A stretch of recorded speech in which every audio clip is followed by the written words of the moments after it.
එතනදී රිඩියුස් කියලා කියන්නේ අපි මොනවා හරි දෙයක් පාවිච්චි කරලා ඒක කුණු විදිහට විසි කරලා දාන ප්‍රමාණය අඩු කරන එක තමයි රිඩියුස් කරනවා කියලා කියන්නේ. එතකොට රීයුස් කරනවා කියලා කියන්නේ ඒ වර්ඩ් එකම වට ඊසි මීනින් එක ගන්න අපි නැවත මොකක් හරි දෙයක් අරගෙන පාවිච්චි කරනවා. එකවරක් මුදල් දීලා ගත්තට පස්සේ එකවරක් පාවිච්චි කරලා විසි කරන්නේ නැතුව නැවත භාවිතා කරනවා.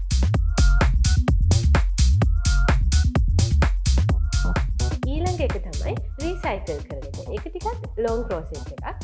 හැබැයි රීසයිකල් කරන එක ගොඩාක් වටිනවා. මොකද ඒකෙන් ඇත්තටම නාස්තිය ගොඩාක්ම අඩු වෙන ප්‍රොසෙස් එකක්.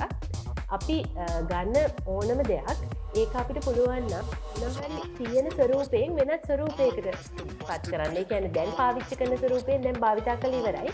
වෙන ස්වරූපයකට පත් කරලා නැවත අපි ඒක භාවිතා කරනවා. ඒක තමයි රීසයිකලින් කියන්නේ. ඒකට එක්සැම්පල් එකක් ගත්තොත් අපේ හෝම්ලි ගුඩ්ස් බෑග් එක නම් ඇත්තෙන්ම අපි මේ රිඩියුස් කරනවා කියන එක ඒක ඉබේටම අපෙන් වෙනවා.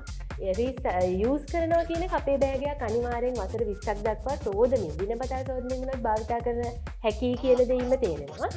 ඒ වගේම තමයි රීසයිකල් කියන එක ඔයගොල්ලන්ට හිතන්න පුළුවන් අපෙන් කොහොමද වෙන්නේ කියලා.